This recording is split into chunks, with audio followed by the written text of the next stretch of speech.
Ida is so toxic. She's scary. I would still go there though. Oh, listen. Do you know what? Yeah, I'm not gonna lie. I was imagining myself as Hetty a few times. Yep.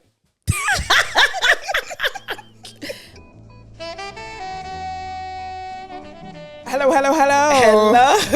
Hi guys, and welcome to episode 114 of the Twenties podcast. I am Nana. And I am Rose. And together we are Twenties. We're back. I thought I would have forgotten that intro. We've been away for so long. We've been away for 7 weeks.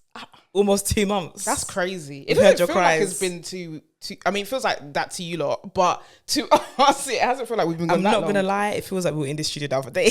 Yeah, it feels like time has flown by, but we've been seeing the messages from people on Twitter and it's been hilarious. Like, yeah, it's been hilarious. We've missed you. We have missed you. We have tried. Some of it was Dapo's fault, you know. Some of it was his fault. That's why we didn't put an episode. Some of it, we were just tired. Mostly it was our fault though, wasn't it? Mostly our fault. Obviously, we went to Ghana. And Ghana. Went to Ghana. We'll get into it, but we're happy to be back. We're happy to be back. We are happy to be back. We don't want to leave you guys. We don't want to leave the Hetties to their own devices because they don't do a good job of like understanding the community. So we couldn't leave. I'm screaming. I'm screaming. Do you know what I mean? Like, and what better time to come back during Pride Month? Exactly. Happy Pride. Happy Pride. Do you know what? Yeah, I feel like it's Pride Month in June or July this year. Because listen, it's really this is a question. Can you use the hashtag Twenties podcast and let us know when Pride is because we're confused. Yeah, we feel like it's Pride now, but everything's in June and July. I mean, July and August this year. Historically, June has always been like the month of Pride, and then actual Pride celebrations have been in the first week of July. Okay, so the Pride celebration, but it is actually Pride Month. I mean, yeah, it got to be. But the London Pride is on Saturday, the 2nd of July. Not that we are promoting London Pride, but that's when it is, you know what I mean? There's Birmingham Pride, there's Brum Pride. Yeah. Do you know what? Bristol I was Pride. talking to one of my colleagues about Brum Prides, and he said that he thinks he's a gay man, he thinks the gay men from Birmingham are cringe. Oh no. And they think they're too nice. Oh no. So is it true? If you're from Brum, let us know, boy. Ooh, child. Sorry. Let us know. But what have we been up to? Well, we've been up to quite a lot. First of all, we went to Ghana. We went to Ghana for Easter break, and we desperately needed that break. Yeah, we need a break. We went to Ghana for 14 days. Well, we'll end up being there for 15 days. And should we get into the trip? Yeah, let's get into it. Give you all the tea. Let's get into the Ghana trip. Ghana was good. Yeah, it was good. It was really good. I feel like so this Ghana trip, we were out of the quiz. We were out with the masculine presenting babes. Maybe like one night, we were out with one of the gay boys, but we saw them out all the time. Right. But yeah, for me, it was all about being out with the masculine presenting women. Yep. And I feel like we're part of the community there now. Yeah. I mean, like, we know like a few people there, and so like we was out with them. There was one night where we went like club hopping. We went to Bloom Bar. There we go. We went to front and back. It's called front back, yeah. It's not called front and back. It's called front back. We went to front back. We went to a few maybe 5 different bars, and it was great. It was a great night. We went to, what's that place called? The Last Stop. That people Mood Bar. Not Mood Bar, the other one. The one where I don't really like the setup. I didn't like the setup at any of the clubs in Ghana. I can't lie. Ali Bar. The long one. Yeah. I don't like any of the setup. We went to Bloom Bar, then Ali Bar. Then when we left Ali Bar, is it tonight that we went in the car? Yeah. So we went to Bloom Bar. We went to Bloom Bar. Let's talk about it in step by step. We get to Bloom Bar, and this was our first night out of the quiz, right? So we've messaged them, Instagram, whatever, meet us here. So they met us, first one met us in Bloom Bar. And she came, and we actually met her on our trip in 2018. Before, in 2018. Yep. So it was a nice link up, good to see her again, catch up. And you know how the gays are in the UK, yeah? You don't know if they're friends or not with that, especially with masculine presenting people. So I had to kind of give her a heads up, this is his coming. Do you guys have an issue? Because I have never seen, they're not even, I don't think we're mutuals on Instagram. Yeah. So, and I'm thinking, if we know them, surely they know each other because the communities must be small. Yeah. So I thought, oh, maybe there's beef because so I gave her a heads up just in case, and she was like, oh yeah, I know her. That's cool. And when they came, they did greet each other. So the second friend came with her friends, and I think there was like 4 of them that came that first night. So 4 of them came, and by now, so now there's like 7 of us masculine presenting women. Bare gays. Bare gays. This club, in the middle of Bloom Bar. In the middle of Bloom Bar. But Bloom Bar, I felt protected there because we know the manager of Bloom Bars, our friend. Shout out to Rebecca, who actually told us to start this podcast in the first place. That is so mad. Yeah, she told us to start this podcast. So I think like I felt protected there. Right. And compared to the last time we went to Bloom Bar in 2018, there was lots of looks and whatever, and it was also December, so there were more people. Yeah. So yeah, anyway, so I've asked the friend that came first, because she looked a bit, you know what I mean, a bit nervous, tense, yeah. A bit tense. And she was like, she's never been out with this many gay people before. Fair enough. That's what I was saying in the other episode. Like, if it's 2 people, 2 queers, it's fine. But if it's like 3, 4, 5, 6, then and there were 7 of us. These people are gay as hell. Yeah. Like, and we were obviously all masculine presenting, weren't we? And everyone had locks. Everyone had locks. Did every single person have locks? Everyone apart from one person had locks. I'm done. And here's a dress code. It's a dress code. And so she was basically like, she feels uncomfortable. And you know what? I feel like they all to some extent felt uncomfortable, apart from the main one. Right. I think they all, we don't want to mention names, but the main one is quite known. So the main one is quite known, yeah. That's why. So, so that's, basically. And I think in that like sort of situation, we recognize our privilege because even though we were in Ghana, like, and you know what it is with the laws and stuff, we still sort of felt a bit protected. We still felt like we can still go to the British embassy and say, look, they're trying to do this, because of our they British will passport. save us. Yeah, they was exactly. Yeah, and you know also that night somebody came up to us and asked if we're from Twenties podcast that night. Oh yeah. And they also asked if we were Jean's friends. Shout out to Jean. Yeah, and so I feel like that it felt weird being recognised in Ghana, but it was nice. Do you know what I mean? I guess it feels welcoming and stuff like that. So anyway, they told us to basically back our drinks so we can leave. So we left. We went to Ali Bar, and I feel like Ali Bar is kind of like where a lot of queer people go. Yeah, like probably where they feel they're most like comfortable, innit? Yeah. And that was good. Like we got a bottle of. Now tell me about the drinks in Ghana. Yeah, child. Everything in Ghana is quite cheap at a reasonable price. Do you know what I mean? Except for alcohol and like imported branded stuff. Mm-hmm. So the alcohol is just like as much as the alcohol here. Maybe like a few quid off. Yeah. Do you know what I mean? The Captain Morgan's bottle that night was cheaper than £15. Yeah, the first night. So that's the only bottle we bought, boy. But that's how much you get it in the shop though. Yeah, it's £14 in the shop here. Yeah. So it was like around the same price. And obviously we halved it and we just shared it amongst each other. Well, actually followed us to the end of the trip. It actually did, you know? We still had it on the last day, I'm sure. I'm done. The trip, yeah. I'm so done. But that goes to show we didn't actually drink that much in Ghana as I thought we would. We went to duty free, bought drinks. Did we finish the drinks? We didn't finish the duty free drinks. All we bought were 2 bottles. We brought them back to London. And well, Honey took it. Honey brought it back. And I don't know if it was the heat. I don't know what it was, but we didn't drink as much as I thought we would drink. I didn't remember us ever being that drunk in Ghana. I wasn't. Yeah, unless compared to the first 2018 trip, I don't remember us being that drunk in Ghana. Yeah. But I don't know if it's because we need to be hyper aware. I don't know what it was, but anyway, we weren't. So, and that alley bar is the venue with the rubbish. It's just, it's literally an alley. Yeah, it's just like this long, straight, narrow, venue. And it's just like, it's not very practical for dancing. And you're playing Amman piano. How are you supposed to dance in one narrow Some guy spilled a drink on me. Sorry. He spilled a drink on me. Actually, he spilled my drink on me. Damn. Yeah, that piano was really... No, it was when Black Sharif came on. Okay. I swear I fucked up. Yes, it was when that came on. Listen, that song in Ghana, they're obsessed with it. It pops. And do you know what? I didn't really care for the song before I went to Ghana. Now, I'm on it. Ghana join it. Yeah. Then I think from Ali Bar, we left to go to Front Back. Yeah. And when we left, remember the police stop. So basically now how it is in Ghana in the middle of the night, there's police like every 10-15 minutes stopping you, but they don't stop you. They kind of just flash their light and you can go.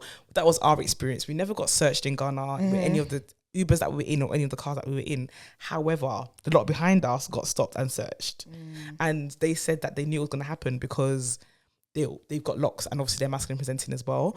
But yeah, so they searched them, but then they let them go. And they said it was more of like just an intimidating kind of tactic.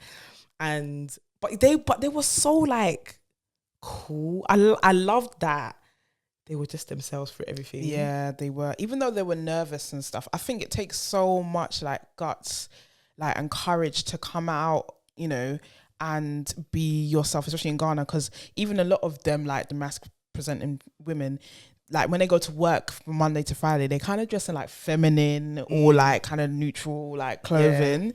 But for them to come out like and be themselves, I think it takes a lot to do that. And yeah, man. I feel like if they came to London and came out of us a club, I don't feel anyone will look at them twice. No. I feel like they will fit right in. Yeah. You know, so that was really, it was just cool to see them presenting in the ways that they feel comfortable. They didn't, I don't know, like even when, like, remember when she had a set at Sandbox? Yeah. Even that day, I remember like there was bare people looking, but they just didn't care. They didn't care a lot of the times. And I think even one of them brought their girlfriend around and they were doing up their boo loving. They didn't care. They just, do you know what? I'm not to say they didn't care, they did. But Nana always says is life and death to choose to be yourself or not. And I feel like they've just chosen to be themselves and whatever happens is going to happen. But at least they're being themselves while they're alive. Do you know what I mean? Yeah. But yeah, they were all very welcoming for our whole trip. We went out with them quite a lot, and we even went to one of their houses, and she made us boiled yam, and what was it? Corned beef stew. That corned beef stew slapped. It's like Nana didn't really eat on that trip, but this day she even had seconds. I had seconds. I had it with yam and I had it with rice. Yeah, it was nice. It was nice. It was good. Outside of being with the queens, did we talk about the girls? The girls, guys. Okay, so the first night, I'm walking around. I think I went to the toilet and then I came back and some guy wanted to talk to me, some uncle, and he was just like, "Oh, I really want to talk to you." Mind you, I'm dressed how I usually dress, in my boys' clothes, right? And he's telling me he wants to talk to me. So I was all right. I was like, "Okay, cool." So I gave him my number. Okay, we'll talk about that later. And then. I forgot about him. Yeah, I had to block him, but he was getting on my nerves. He was calling me too much. We thought that we'd get drinks from him, but the thing that annoyed me, the thing that annoyed me is that he was wearing shirts in the club. Exactly, one white shirt. Like really serious. I was thinking, he was talking bare and wasn't buying the drink. Listen, I'm parched. Where is my drink? And so, I gave him a number and he was like, "Oh, like, do you want to go out or take you out?" But after I was like, I don't really want to go and sit there and pretend to like him. I can't bother to do that. Do you know what I mean? So, I just passed on that offer and I blocked him. But when I was walking past the bars, one girl like grabs me and I'm looking like, who is this grabbing me? Yeah. And she's like, she grabs me and she's just like, "Oh, what's your name? And I was like, "Oh yeah," I gave her my name and I gave her my Instagram. She's like, can I have your Instagram? I was like, "Cool." Gave her my Instagram and I'm trying to leave to go back to my friends. She's like, "No, you can't leave." I said, "I need to go back to my friends." She was like, "If you leave, I'm never going to speak to you again." Miss, I just met you. It doesn't, yeah. And I asked her, I was like, "How old are you?" And she was like, I think she said 22 or something like that. I said, "You're too young for me." Like, she's like, "Oh, that, like, age is nothing." Like, age is nothing, basically. Because I was like, "I'm 30. She was like, "Oh, it doesn't matter." That's such a universal thing. They say that here and all. Yeah, they literally don't care. She was like trying to lips me. This was in the middle of a club. She was trying to lips me in the club. That was our first night in Ghana. That was we landed that day. We landed that day. We went to the club, and she's trying to lips me, and I was like, "No, she's freeing it up too much. I'm scared. I'm scared."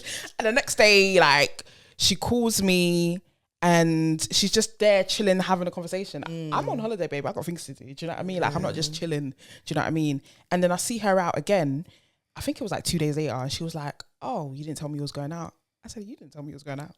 Like, why do I have to tell you I'm going out?" When we saw her in mood. Yeah, we saw her mood and she was like, "You didn't tell me you was going out." She was doing too much. She was doing a lot and she was hugging me tight. There's video evidence. Like, hugging me tight.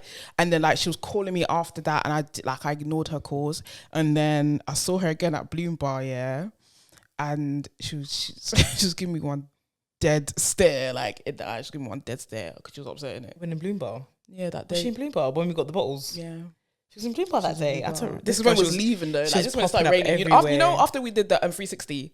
Oh, it started raining. Yeah, it started raining. That's when I saw her, and she was upset. Anyway, she still messages me to. She wanted to know when I didn't wish her happy birthday. She's so interested. She told me her birthday, and obviously I forgot. And she messaged me. She was like, "Oh, you didn't even wish me. You know, Africans. Yeah, you didn't even wish me. You didn't even wish me." Yeah, I was thinking, nah. It's that same night. I went to the toilet. I come out to the toilet and this girl was like, "Oh, you're so handsome." I'm thinking handsome. How many things were handsome, ain't it? Yeah. And so, but do you know what? Yeah, I think one thing I realized is that they're very heavy on using more like gendered. Yeah, language. Yeah. So like when we saw Coffee, he was like, "Oh my god, the boys are here. The boys are here." And I'm thinking, well, I was like, okay, it's cute. It's cute. I feel like they're trying to like sort of like respect our gender identity and the way we express our gender expression.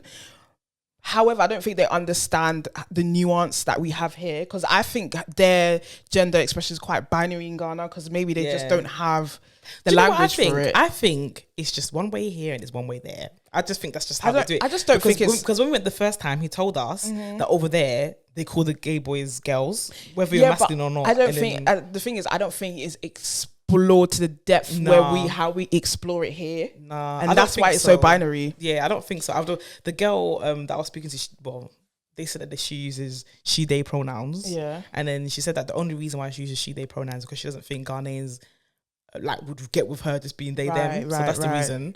But is she an international babe? No, she's only been in Ghana. That's interesting. Yeah, it was Gen Z though. She's Gen Z. You know how they are. TikTok. So back to the story. She was like, "Oh, you're so handsome." I was like, "Oh, thank you." And then she's like, "Will you take me home?" She didn't ask me what my name is. She didn't ask me anything. Because will you take me home tonight? And I was like, "How old are you?" And I think she said 20. And I said, "I'm 31, babes." And then her friend was like, "What is 11 years?" Quick maths. What is 11 years? And she goes, "So you won't take me home?" And I was like, "Nah, you're too young." And to Autumn, I don't know what her name is. She didn't ask me what my name is. What is this take me home? Because that girl was asked, when we saw her mood, she was like, "Oh, I want to come home with you." I said, "No, please."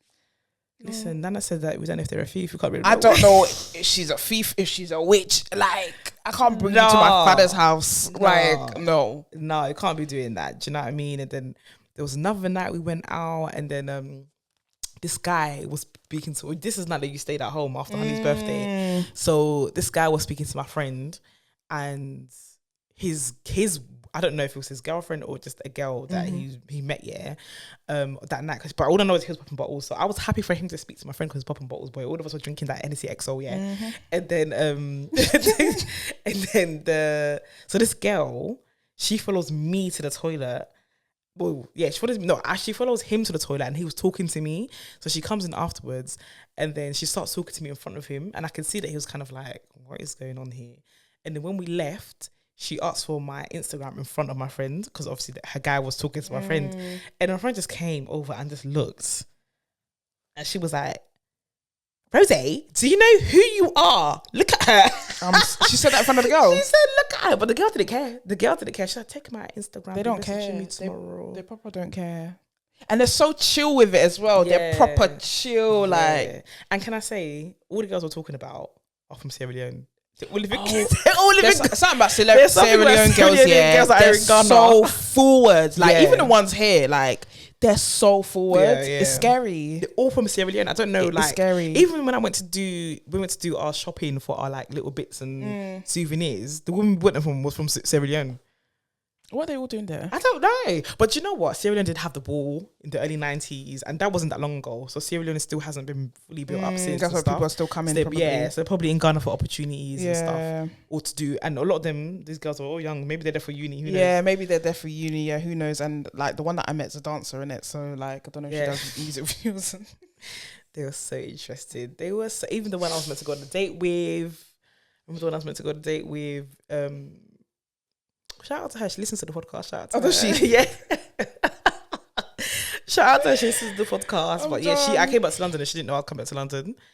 And she was kind of like, oh, I thought, because she messaged me, oh, meet me here tonight. I was like, oh, actually, I'm in London. It's kind of late. So she was like, wow, so soon. Da, da, da. So, yeah. Shout out to you. You know who you are. Yeah, it was really interesting. We found out like the girls in Ghana were very forward and just, like they're very, even if they don't speak to you, they'll be looking at you dead in your eye. There was one girl that first night as well, looking at me dead in my eye. That woman who was sat in the same spot every time we went to Crooner. This is a club Crooner. This girl was in the same spot every time we went to Crooner with just a different wig every day. Yeah, just boy. And I saw her at Bloom Bar that night. We did like the PR stuff. Yeah, and she barged me on purpose. I pretended I didn't see her. The Ghanaian girls, they're really Ghanaian. Even the when we spoke to the masculine presenting babes, they have their own gay dramas everywhere. They have their drama. They have the girls. One of them actually was saying that they dated some really popular person. Yeah. Is that what's going on in Ghana? Yeah. No, there's a lot going on, boy. No, it was good. Ghana was good. It was just, I feel like 2018 or this one, which trip was better? Oh, it's hard because they're so different. Yeah, because I feel very different experiences. Yeah, very different experience. I feel like we partied hardcore in 2018 where like we literally just went out, we slept in the afternoon and did it all over again. Yeah. And this time I think it was just like a slower pace where we kind of got to enjoy like Accra a bit more. Yeah. You know, it's just different. We went out to eat to different places. Yeah. Ghana's changed a lot from only in 2018. There's just so much up. A lot of people have, I guess, from the diaspora have gone back and built businesses. Right. Clubs, bars. There's so much choice. Restaurants. There's so much choice now. Yeah. Like there's so many bars, there's so many restaurants. Like, but what I enjoyed most was like the foods. Like going to like our bowels were moving mad. That's what happens though. It was happening. My bowels have not returned after 7 weeks. Yeah, it's mad. We've been back for about 4 or 5 weeks now. My belly is not. Yeah, it's not back to normal. It's not. But the food like was just heavenly. Like when we went to living room, I had fufu and what did I have? Peanut soup and chicken. Oh, what did I have again when I was in living room? You had a lot. You had to. Let me talk about Burger Boys. Listen, Burger Boys. So Burger Boys, yeah. I'm done. It's a burger joint. It's not even a joint. Basically, they make burgers outside the club, but they actual like little shops. Yeah, there's one outside Garage. There's one outside Ace. And there was one somewhere else. I don't remember, but those are the two that we saw. Mm-hmm. This burger, the sauce in the burger, what's it?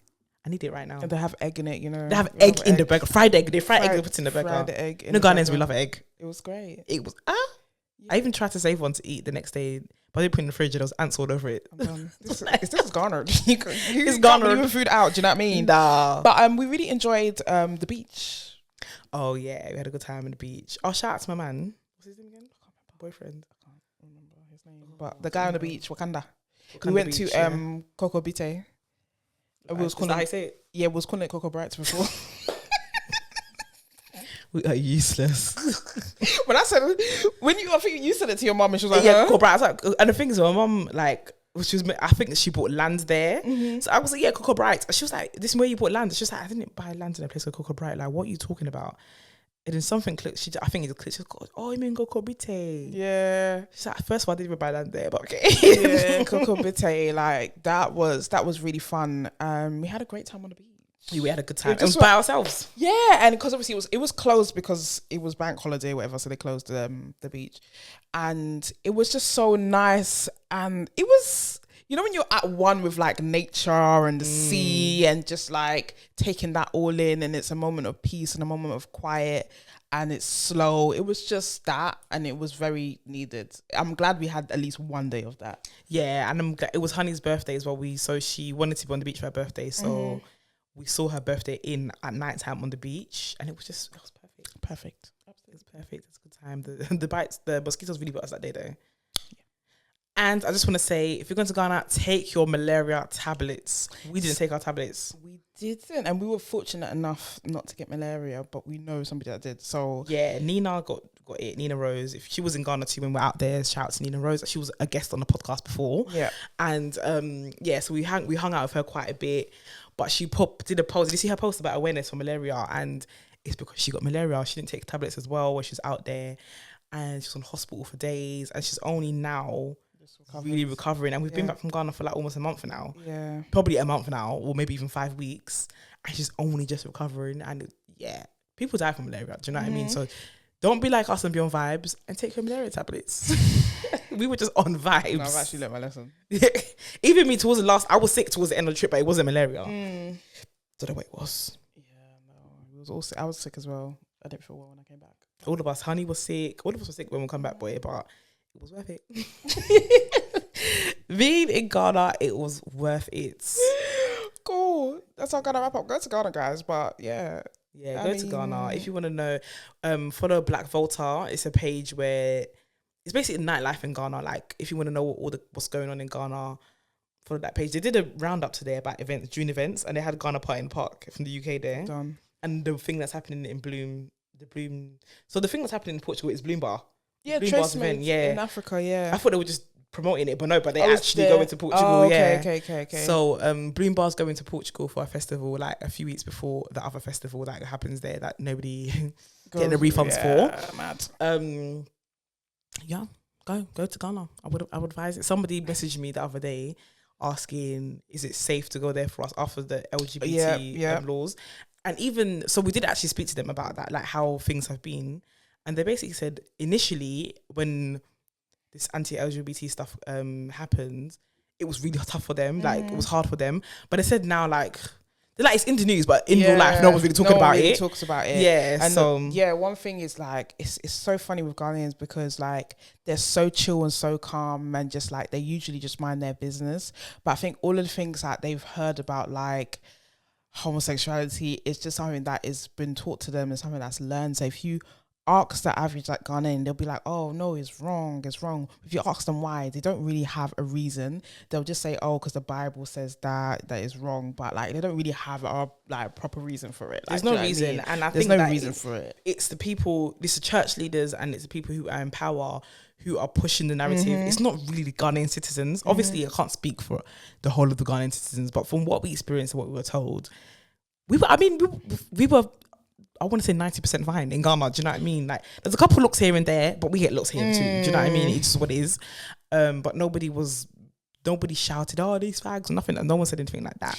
Listen, from time a girl was trying to lip me in the club, it wasn't as bad as I thought it would be. And I definitely had a cheeky dance in the club as well, in another club. So, you were still able to do your thing a little bit.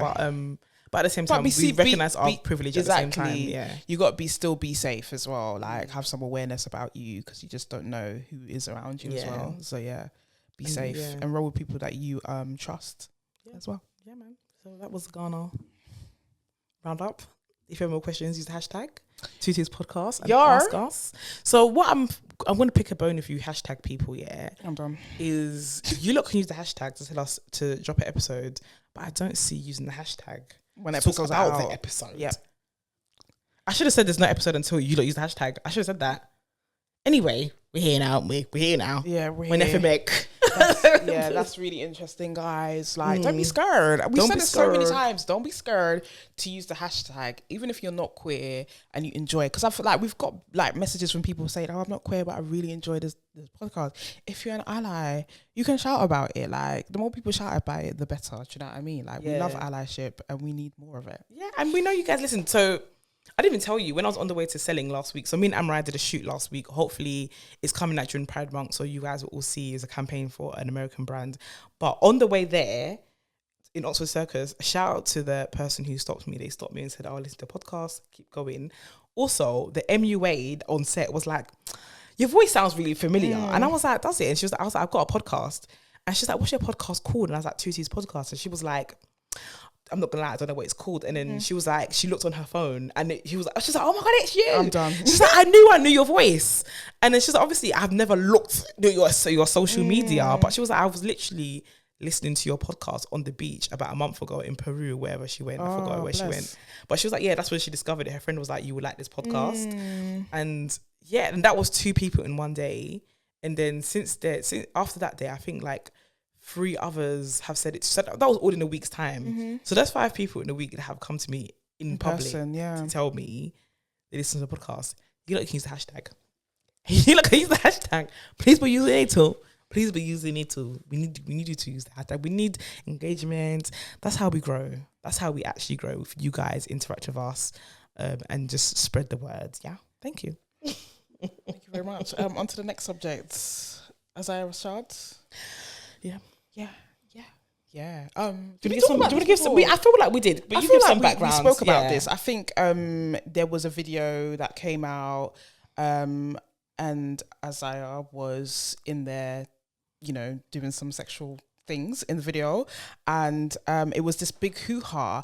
But then I saw a lot of people in support of him, and they were like, "I'm not going to stop listening to his music just because he's whatever he identifies as." And it's funny because when what's his name came out, Channel Orange, Frank Ocean came out, it was kind of different. So I'm seeing a little bit of growth, and we're talking about like, obviously, that's more so like maybe like pop, alternative, R&B, whatever, and this is hip hop, which is like ingrained like in homophobia, do you know what I mean, like, and toxic masculinity. So it was nice to see that growth.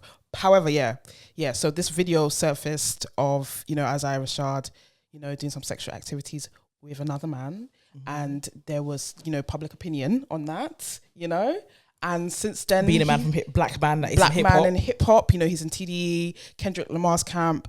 And since then he's had an interview with, what's his name?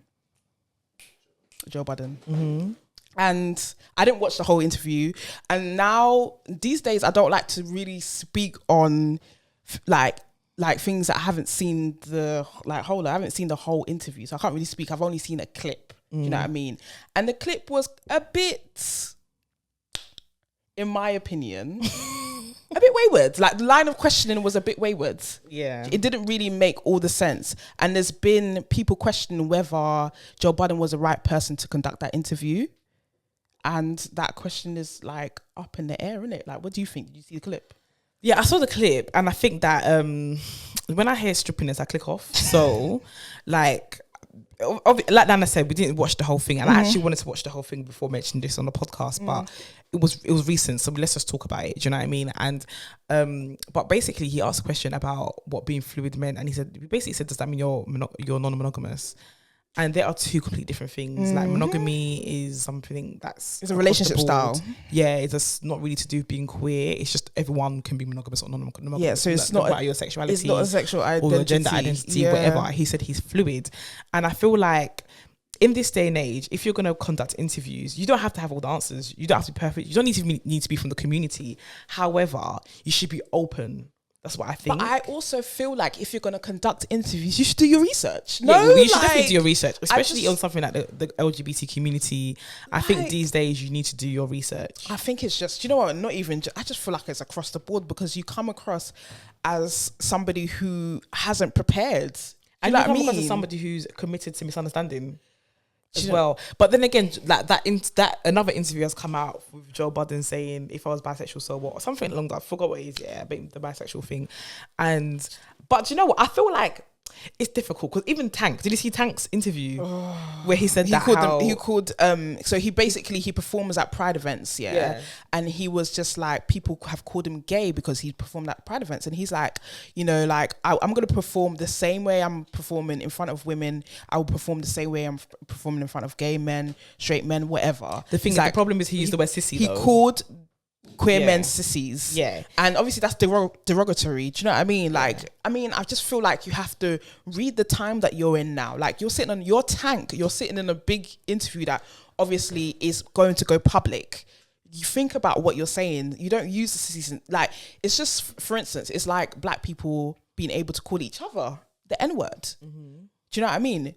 And some queer people do still use the F words or whatever. Do you know what I mean? But it's up to you, the group yourself, to use it if you want to use it.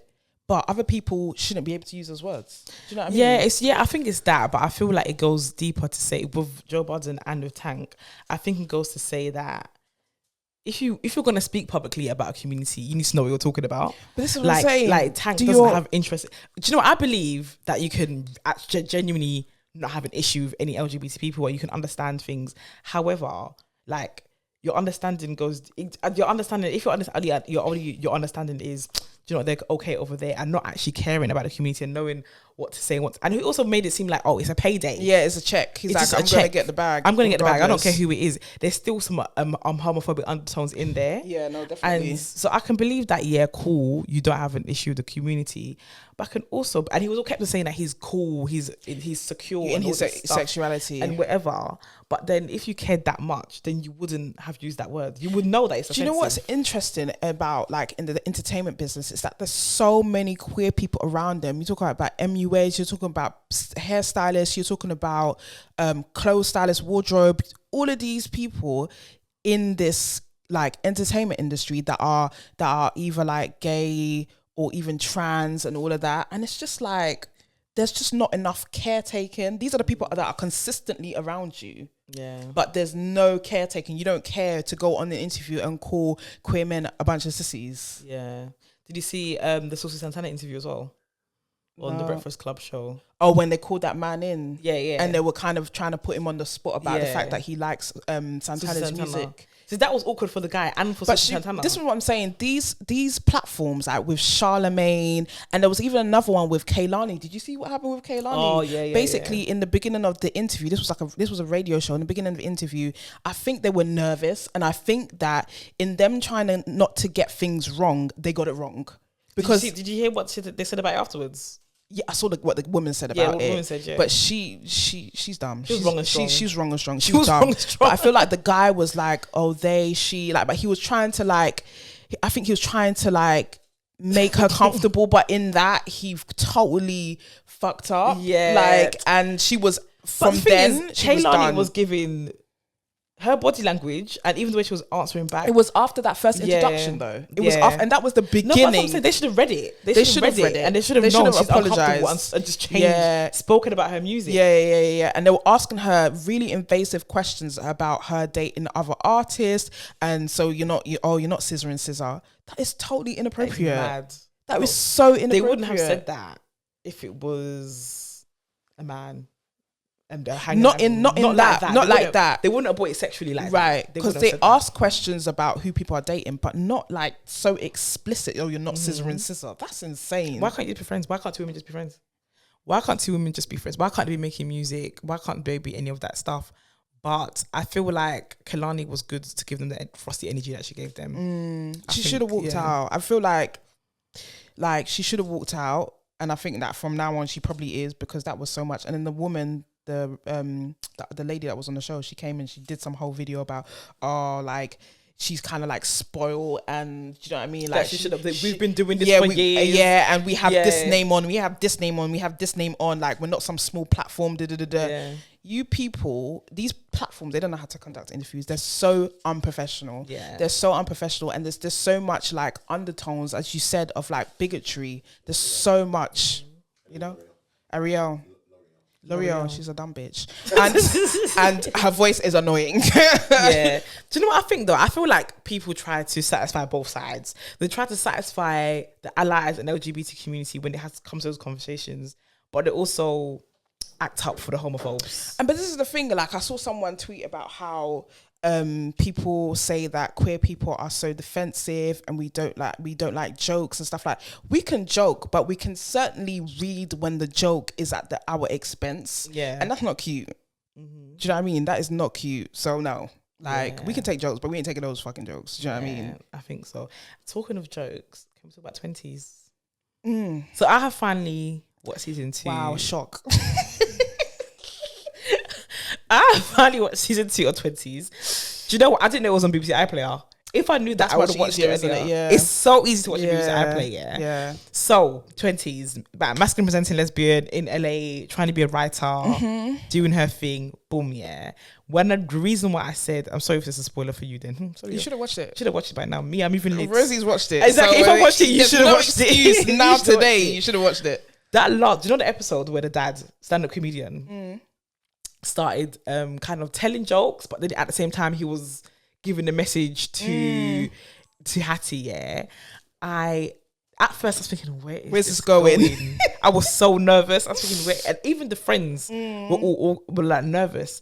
And when he ended it with that Hattie's a better man than he ever was, I was a bit I was on the fence about that. I'm quite on the fence about that because I feel like Hattie, although she is masculine presenting, and again, here we go with the very binary gender roles and expressions. It's just like, better man. But I see where he was going with it, because in him, he was giving her a compliment and saying that she's better than him. Do you know what I mean? Yeah. Do you know what I mean? So it's kind of like, I think it was interesting because throughout the whole series, I think particularly this one compared to the first series, they were quite focused on breaking down some of those stereotypes, especially with the mask for mask relationship. Oh, I love that. Do you know what I mean? I feel like, yeah, the first season, Hattie was like, nah, your mask. So yeah, no. I would. Yeah. I feel like that masculine presenting couple pairing was fucking hot. I loved it. It was sexy as hell. I was encouraged. Yeah.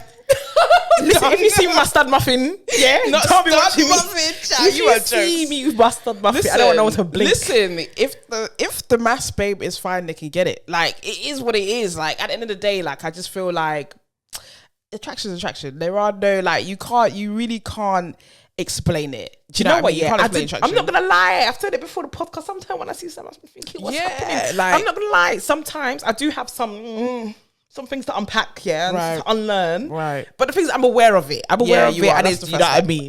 And I've tried to not. But when I watched it, it was great. I think it's the most natural. Very natural. I felt, even though it has nothing to do with me. Yeah. It's the most natural I felt witnessing. And two masculine presenting people together. I feel like, again, it's just because they allowed these masculine women to be multi-dimensional. It wasn't just like very binary and just like, okay, this is a mass person and they're like the boy in the relationship or whatever. They allowed these characters to be different things at once, and they allowed them to be soft, and they allowed them to be like tough at the same time. They allowed them to be so many different things that it was just like, that's what is real. And that's what real people are like. As you said, it's very natural. And so I really enjoyed that pairing. That was great, you know, stud for stud representation. All those things. Oh my God, the lip sync scene. Do you know what? When you told me there was a mass scene, I thought it'd be like one scene. I was surprised. There was a lot going on, and it was. If you have not watched, it was giving the spoilers, but go out and watch it. It was giving. Yeah, it was. Listen, guys, I'm telling you, if you see my stud muffin, don't even. Do you know, Rosie has said a lot of things this year, and it's only June. Do you know what, guys? It's because of breakup season, didn't it? Now I'm really. She said she's gonna have a man. She said, what else did you say? There's loads of things. I'm gonna have a gay man. I want a gay man. I'm thinking to. Oh, I said that I'm gonna have a baby with somebody from Twitter. I'm gonna DM him and move to him. I said that I'm gonna get up a start. Basically everything but him. I basically said everything but getting him. And you know what? Yeah, it's not because I'm scarred by my relationship. You sound traumatized.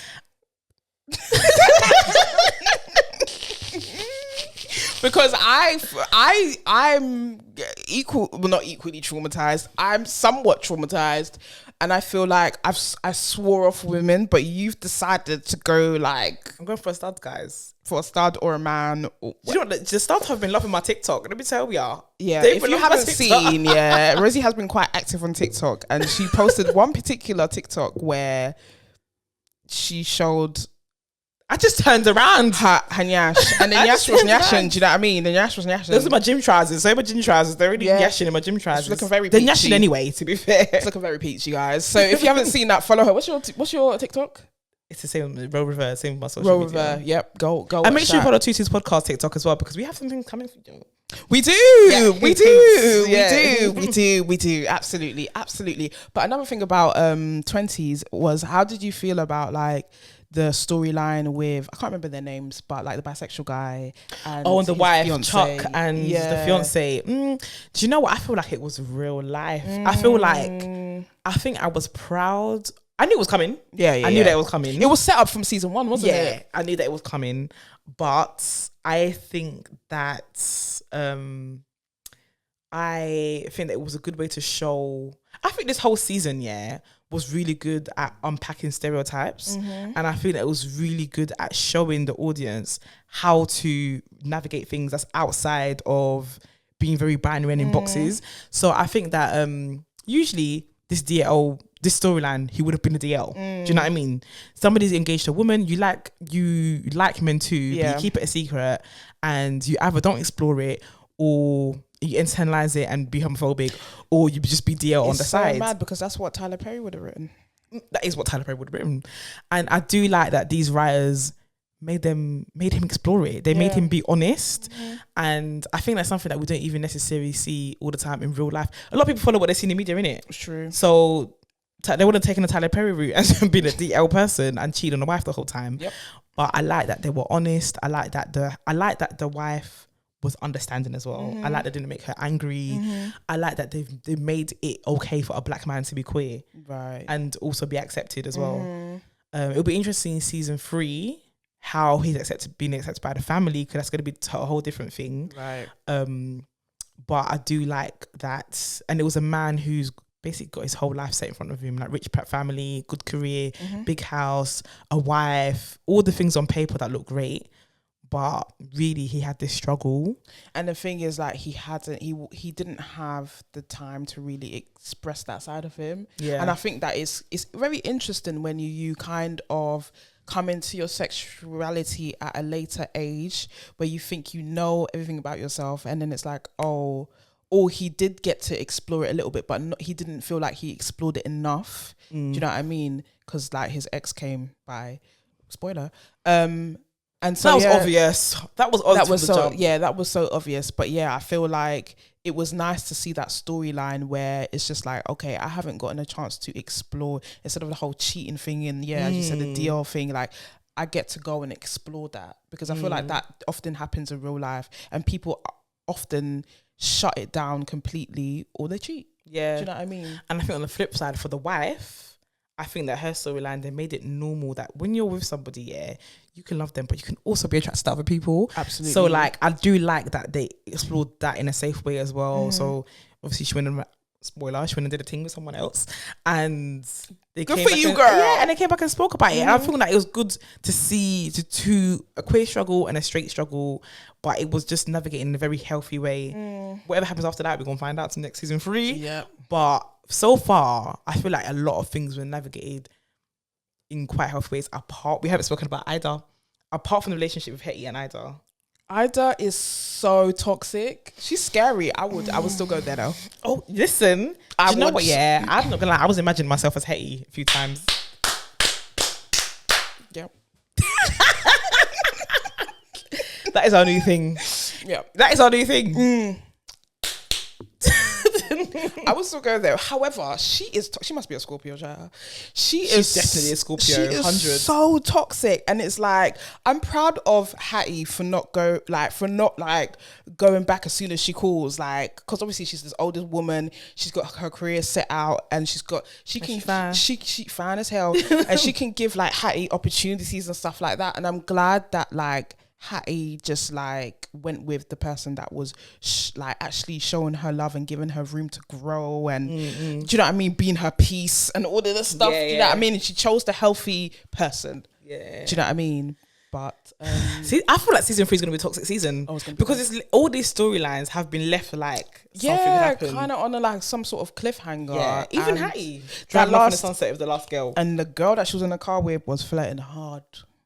Listen, if I was Hattie, I would have given it to the girl first. The girl, I was loving the vibe. Even though she was talking, it was man. It was some good vibes, boy. It was, but I don't really know why Hattie made that decision. I can't remember. I watched it a while ago. Do you know what? I feel like it was her car broke in it, so the girlfriend left first. Yeah, and then she was like, she's got an early morning. So she's gonna go home. But Hattie wasn't ready to go home though. So the girl asked her, "Are you okay?" And she's like, "Not really." So she's like, "Do you wanna come?" Like, so Hattie's car broke down. And she's like, "Do you wanna come to mine and smoke?" But they were flirting in Lauren's house, the white girl's house. Oh yeah, that's true. So it's just like, they know what time it is. I'm just questioning why, if she's happy with her babe, why she's going to smoke with the next babe that was flirting hardcore. Because these are the things that obviously like you can pick up on body language. You can know this girl likes you, this girl that's asking you to go smoke some weed, you know she likes you, so why are you going to smoke weed? Why don't you just let her drop you home?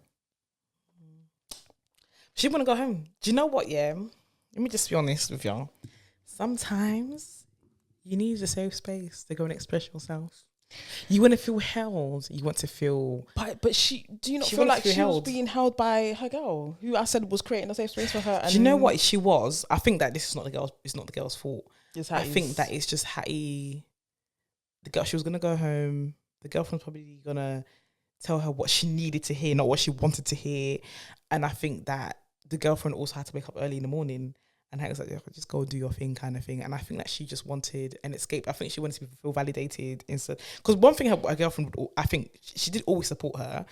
But she challenged her. She challenged her a lot. And I feel like Hattie just didn't want to be challenged. Yeah, probably. Sometimes you don't want to be challenged. But it's like the people that challenge you, and I was saying this to you the other day, like the people, you have to have people around you that challenge you, because then you won't grow. If people are like, yes, you're doing the right thing, or yes, you're.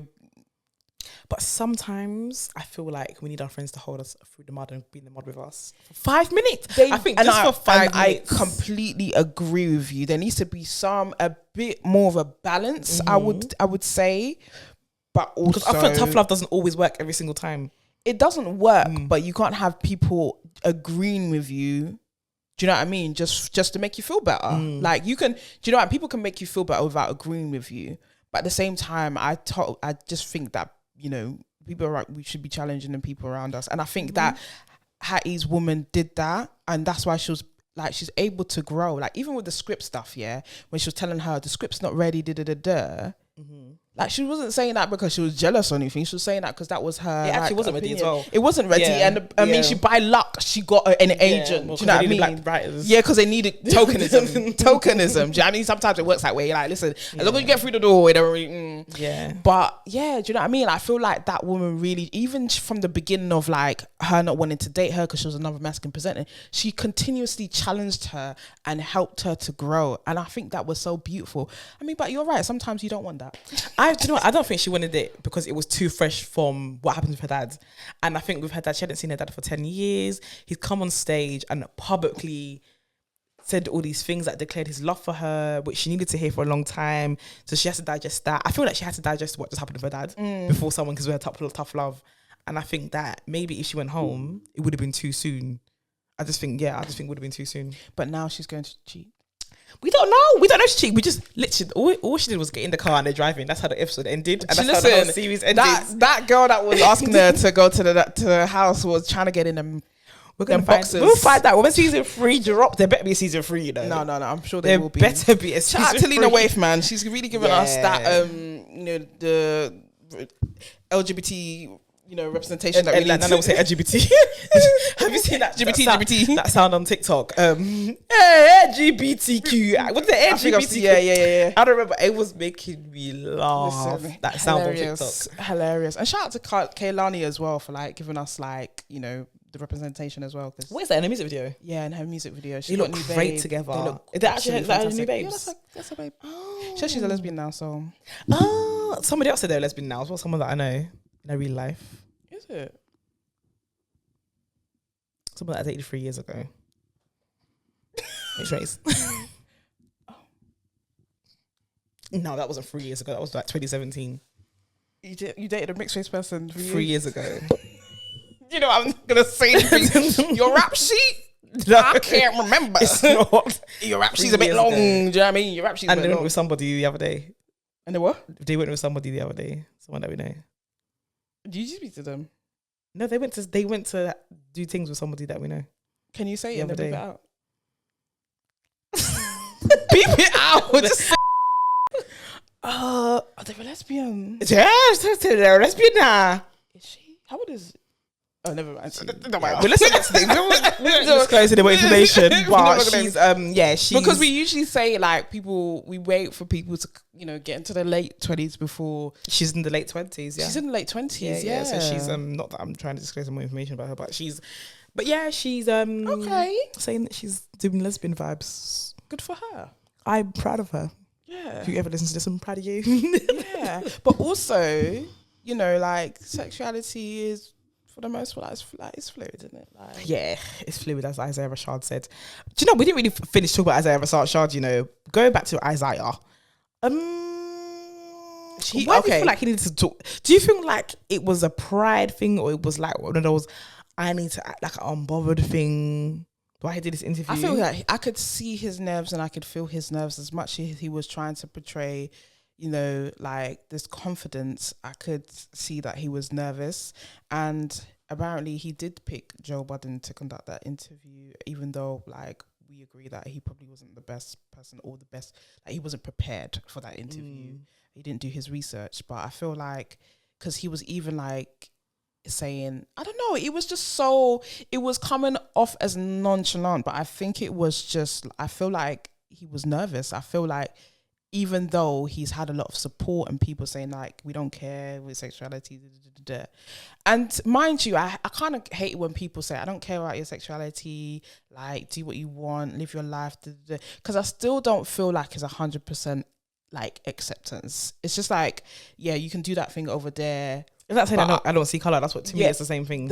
And it's just like, you better see my colour because this is a part of me. You better see my sexuality because this is a part of me. Do you know what I mean? Like, so that's just whatever. But I do feel like he was nervous, and I feel like maybe he felt like he had to come out and say something. And of course he didn't. It's his choice.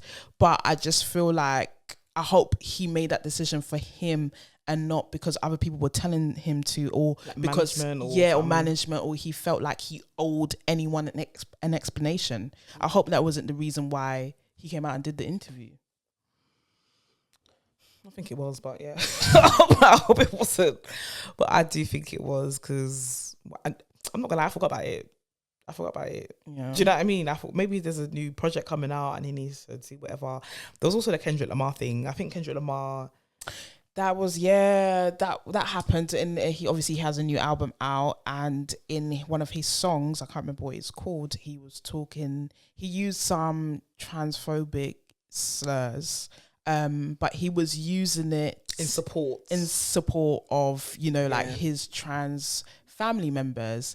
And he was basically saying like, he knows better now. Like all those things that he used to say back in the day, he's unlearned them and he knows better. And some people do feel like maybe he shouldn't have used the words. Because now when he goes to a concert, you're going to have all these people who probably are transphobic shouting the words. Do you know what I mean? And that's actually a very good point. But I understand the people who, because there's a lot of queer people who also said that like, oh, it's really not that deep. They understand the message. And there are people on either on the fence or on like either sides. Do you know what I mean? And I feel like it's up to you. Like how you feel is valid. However you feel, because, your experience is different.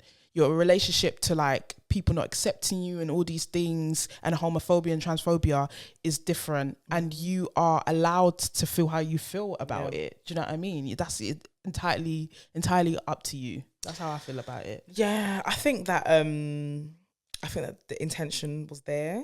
I think that a lot of times we all don't get it right, but as long as the intention is there, there can be grace. Do you know what I mean? And I feel like this is a song that's out there now. It's not going nowhere. He's not going to change the song. He's there, isn't it? And I think that we can give it grace because it was done in good faith. I think that it was, he had good intention there. And sometimes when you are trying to put out a positive message, sometimes you do have to get a little bit greasy with it sometimes. Yeah, it's like, it's very like you don't hold back. Like he's putting in people's faces. Do you know what I mean? And I think that like, he was just being real. Do you know what I mean? Like, and that's his experience. He was being real. Do you know what I mean? Like, it's difficult though, because if a white person was being real and went on stage and said nigger, we wouldn't like that. Do you know what I mean? Even with the BBC thing, like, I was just thinking happened, that. I was just thinking was it the top of this year or last year, something like that, where a reporter, you used the N-word, but I think they weren't using it in a derogatory way. They were just like, I think they were telling a story or something that happened, and they were using that word, and most people were upset about it. Do you know what I mean? So I understand, like I get it. Do you know what I feel like? Do you think most people are upset about it because it's the popular thing to do? Because we should be upset about it? Is it because it's like we live in an echo chamber where everyone in the echo chamber is upset about it, and we can't give it grace like we can the transphobic thing? Or is it something that we should really be having out? Because the rules should apply across the board then. It should apply across the board. Like it really should apply across the board. I don't think I was one of those people that were really like angry at that news reporter for using the N-word. And again, like consistently, like I'm just not that. But as I said, people have different relationships with the words. Like I haven't been called like nigger to my face like 5 million times. You know what I mean? Like I haven't. And again, I'm not a trans person, and I haven't you know, felt that bigotry. I haven't felt that transphobia because I'm not a trans person. So people have different relationships with certain words, and I feel like they're entitled to how they feel. It's true. I feel like the trans people should speak about that. Yeah. I think the trans people should tell us how to feel about that, and we'll feel about that. Yeah. I feel like, you know, even though I said that I feel like it was a good message and I feel like, you know, if a trans person came to me and said no, it's like his TikTok taken down because he was being racist to South Asians. Like, I watched the video and I just wonder, this is what he does. And whether I like him or not is neither here nor there, but I just watched it and said this is very on brand for him, something to do. But when I saw that somebody when somebody from the South Asian community said this is why it's offensive, I said they said it was a prayer, wasn't it? I said cool. So it's the same thing, and we can accept that. And I feel like when a community tells you that they don't like something, you should just take that on board. Do you know what I mean? And respect it. Like, you know, you can completely just take it on board and respect it. That's my thing on it. But I've seen that, as I said, people on the fence. There were some trans people saying they get it. Yeah. Like, do you know what I mean? Like, and you know, I don't know. There's just so much. Me and Anna have been saying a lot lately, and it's not black or white. That's been our favorite saying. It's not like there's so many layers. There's so much grey. And I feel like there's so many layers. Kendrick Lamar's a celebrity. The person on the news isn't. Do you know what I mean? There's celebrities are probably given the most grace out of many people, right? But at the same time, we're also quick to tear them down. So there's just so many layers. Nothing is black or white. But I just feel like my trans brothers and sisters can educate us on that. Do you know what I mean? Educate best on it anyway. Yeah, definitely. Probably not for us to even say how we necessarily feel about it because we're not trans. Yeah. Do you know what I mean? For real. So life has been lifing. I think I could speak for everyone. Everyone says that life has been lifing. Retrograde, this Mercury retrograde is retrograde, and I think it's the hardest. It has been mad, and we just wanted to end the episode just by sending love to a lot of people because we have been going through it too. That's partly why we've been going for 7 weeks. Is because we have been going through it. If you follow me on Twitter, you and I've been going through it, and lots of people have also sent me DMs, like sending me love and sharing their stories of their struggles. And I really appreciate like every single person that has. There's some that I haven't responded to because I haven't necessarily had the capacity to, but I will get there. But I do appreciate everybody, and I just feel like as a community we need to hold each other a bit more. But it's difficult when you're going through stuff as well, which I definitely understand, but give each other grace. It's nice to because even me, like, people have messaged me and, you know, DM'd me, and it's actually really nice to see that, sending love. And again, I don't have the capacity to really talk about like maybe the ins and outs of what I'm going through, but it's really nice to receive that love, and it does feel like people actually do care, even if it's in like on social media. Like it's really nice. And yeah, man, life is hard. Like as an adult, like it's really hard to navigate life, especially if these are like, we're going through life and we're experiencing things for the first time all the time. So it is hard. And yeah, man, it's just about like grace. It's just about grace. It's about grace. And yeah, giving people grace and forgiving people. And, you know, like, we're going to make mistakes along the way. We're only human. We haven't been here before, as I just said. And yeah, just give people grace. Give them unless time. You believe in reincarnation, we've been here before. Thanks for that. I believe in reincarnation, so I'm saying that. I feel like I've been on. Anyway, continue. That's another subject. She's been there before.